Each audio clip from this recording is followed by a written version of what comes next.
Suraxanı rayonunun Hövsan qəsəbəsində yerləşən 118 saylı orta məktəbin texnologiya müəllimi 36 yaşlı Pərvanə Abbasova həyat yoldaşı tərəfindən qətlə yetirildi. Bir qadının şərəf və ləyaqətinin alçaldılması, təhqir olunması kişiyə xas olan xüsusiyyət deyil, bəşəri faciədir.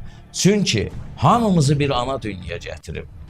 Qadın da təbii ki, qadınlığını bilməlidir.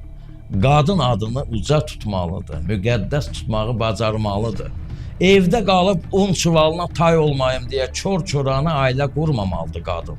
İstər kişi olsun, istər qadın, şəhvət hissinin adını sevgi qoyub ailə birliyi yaratmaq olmaz. Sonu, bax, belə qətllə bitəcək. Əziz valideynlər, xarici gözəllik əbədi deyil, amma daxili gözəllik əbədidir.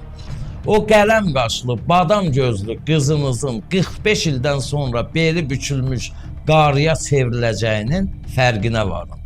İdmançı bədənli, şux qamətli, yaraşıqlı oğlunuzun illər sonra əli əsalı, gözü eynəkli, bir addım gözlü qabağı görməyən qoca ağıl bir adama çevriləcəyini unutmayın. Oğlunuzu evləndirəndə aldığınız qızın oğlunuzla eyni statusda olmasına diqqət yetirin, məsləhət verin.